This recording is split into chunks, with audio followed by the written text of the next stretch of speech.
Hello everyone, இன்றைக்கி என்ன பார்க்க போகிறோன்னு பார்த்தீங்கன்னா அல்சரேட்டிவ் கொலைட்டிஸ் தான் பார்க்க போகிறோம். அல்சரேட்டிவ் கொலைட்டிஸ்னால் என்ன அப்படின்னு சொல்லிட்டு பார்த்தீங்கன்னா, இது வந்து ஒரு inflammatory affection of the mucosa of the large intestine. நம்ம லார்ஜ் இன்டெஸ்டைன் வர இன்ஃப்ளமேஷன் இடியோபதிக்னா அன்னோன் காஸ், எதனாலேயே தெரியல அப்படின்ற வர இன்ஃப்ளமேஷன் தான் வந்து பார்த்திங்கன்னா அல்சரேட்டிவ் கொலைட்டிஸ். இப்போ வந்து இது என்னன்னா பார்த்தீங்கன்னா என்ன இருக்குன்னா, characterized by repeated bouts of diarrhoea with blood and mucus.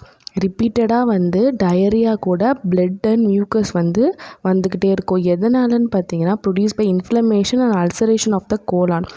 இன்ஃப்ளமேஷனும் அல்சரேஷனும் நடக்கிறதுனால இப்படி வந்து நமக்கு டயரியா வருது. இப்படி இந்த அல்சரேட்டிவ் கொலைட்டிஸ் வந்து எதனாலலாம் வரலான்னு பார்த்தீங்கன்னா, environmental factor triggering loss of tolerance வந்து இருக்கனால, அடுத்து என்விரான்மெண்டல் ஃபேக்டர், அப்புறம் சிகரெட் ஸ்மோக்கிங்னால கூட இந்த அல்சரேட்டிவ் வரலாம் அப்படின்றாங்க. இப்போ ஈட்டியாலஜி மெயினாக பார்த்திங்கன்னா ஈட்டியாலஜியே தெரில, எதனால் வருதுன்னு தெரியல. ஆனால் எதனால் இருக்கலாம் அப்படின்னு கெஸ் பண்ணுறாங்கன்னா, psychological factor such as emotional ஸ்ட்ரெஸ்னால், ஆன்சைட்டினால் வரலாம் அப்படின்றாங்க. அசோசியேட்டட் வித் ஆர்த்ரைட்டிஸ், இது கூட ஆர்த்ரைட்டிஸ் இருக்குது, uveitis, erythema nodosa, hepatitis, autoimmune டிசீஸ்னால் இந்த கூட இருந்ததுன்னா இது வந்து அல்சரேட்டிவ் வரத்துக்கு வாய்ப்பு இருக்குது. அடுத்து பார்த்திங்கன்னா ஜெனட்டிக் ஃபேக்டர், அதாவது ஜெனட்டிக் ஃபேக்டர்னால வரலாம் அப்படின்றாங்க. இதுதான் மெயினான காசஸ்ன்னு சொல்கிறாங்க. இப்போ அடுத்து பேத்தோஜெனசிஸ் பார்க்கும்போது யூஸ்வலாக வந்து எங்கே ஸ்டார்ட் ஆகும்னு பார்த்திங்கன்னா, இன்ஃப்ளமேஷன் ரெக்டமில் தான் வந்து ஸ்டார்ட் ஆகுது.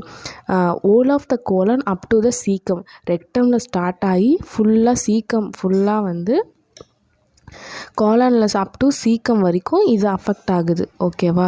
Maybe affected with extension of to the terminal ileum வரைக்கும் அஃபெக்ட் ஆகுது.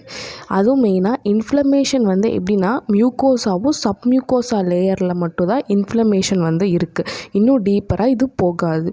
இனிஷியலாக மியூக்கோசாவில் வந்து என்ன நடக்கும்னு பார்த்திங்கன்னா ஹைப்பரீமியானா அதிகமாக பிளட் சப்ளை போதும், அங்கே வந்து பார்ட்ஸ் பல்லன் ஆகுது, அதுக்கப்புறம் ப்ளீடிங் ஆகுது. ஓகேவா? இதுதான் வந்து இனிஷியலாக நடக்கும். அடுத்து என்ன நடக்கும்னா, ஆப்டிசஸ் வந்து டெவலப் ஆக வாய்ப்பு இருக்குது. Damage to the mucosal epithelium வந்து டேமேஜ் ஆகுது. அது மட்டும் இல்லாமல் இன்னும் எக்ஸ்டெண்ட் ஆகி இன்ஃப்ளமேஷன் வந்து மஸ்குலர் லேயர்ஸ்க்கு டீப்பராக போகுது. இந்த மியூக்கோசா சப்மியூக்கோசாலாம் ஃபுல்லாக அஃபெக்ட் ஆனோடனே டீப்பராக வந்து மஸ்குலாரிஸ் லேயருக்கு வந்து போகுது. கிளினிக்கல் ஃபீச்சர் வந்து பார்த்திங்கன்னா அப்டாமினல் பெயின் இருக்கும், வெயிட் லாஸ் இருக்குது, ஃபீவர் இருக்குது. பெயின் வந்து ஏன்னா ரொம்ப சிவியராக இருக்குது. ஓகேவா? வெயிட் லாஸ் ஏன்னு சொல்லிட்டு பார்த்திங்கன்னா, டயரியா போயிட்டே இருந்தாலும் அங்கே அப்சார்ப்ஷனுக்கு இதுவே இல்லை. அப்சார்ப்ஷன் ஒழுங்காக ஆகலைன்னா எப்படி நியூட்ரிஷன்லாம் கிடைக்கும், அதனால் வெயிட் லாஸ் ஆகிட்டே தான் இருக்கும். டீஹைட்ரேஷனுக்கும் நிறைய வாய்ப்பு இருக்குது. Disease start with looseness of the bowel, அதாவது ஃபஸ்ட்டு எப்படி ஸ்டார்ட் ஆகுதுன்னா பவுல் வந்து லூஸ் ஆகிற மாதிரி ஸ்டார்ட் ஆகிட்டு அது கூட வந்து பிளட் அண்ட் மியூக்கஸ் வந்து வருது, அதுக்கப்புறம் இன்னும் சிவியராக ஆகுது. இது எப்படி நம்ம டயக்னோசிஸ் பண்ணுறான்னு பார்த்தீங்கன்னா, faeces examination of the faeces பண்ணலாம். அடுத்தது வந்து கொலனோஸ்கோபி அண்ட் பேரியம் இனிமா கொடுத்து நம்ம இதை வந்து டயக்னோஸ் பண்ணலாம். அடுத்து பார்த்திங்கன்னா மைக்ரோஸ்கோப்பிக்கில் வந்து என்னன்னு தெரியும்னா எரித்ரோசைட்ஸ், நியூட்ரோஃபில்ஸ் அண்ட் மேக்ரோஃபேஜஸ்லாம் இருந்ததுன்னா இது வந்து டயக்னோஸ் பண்ணலாம்.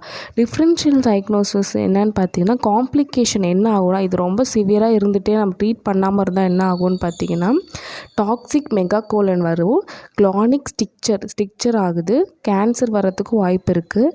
எக்ஸ்ட்ரா இண்டஸ்ட்ரினல் தவிர வேறு எங்கே அஃபெக்ட் ஆனால் வேறு எங்கே அஃபெக்ட் ஆகும்னு பார்த்தீங்கன்னா, லிவர் அஃபெக்ட் ஆகுது, ஆர்த்ரைட்டிஸ் வருது, ஆக்குலர் கண்ணில் லீஷன் வருது, அப்புறமேட்டா ஸ்கின் காம்ப்ளிகேஷன்லாம் வருது. இதுதான் வந்து மெயினான காம்ப்ளிகேஷன்.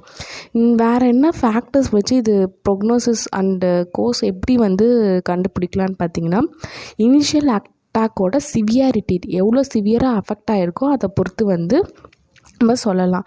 அப்புறம் கொலினைட்டிஸ் எவ்வளோ தூரம் இது வந்து எக்ஸ்டெண்ட் ஆகியிருக்கு, அதாவது சப்மியூக்கோசா லேயர் வரைக்கும் இருக்கா இல்லை இன்னும் டீப்பராக போயிடுச்சா அப்படின்னு சொல்லிட்டு பார்க்கலாம்.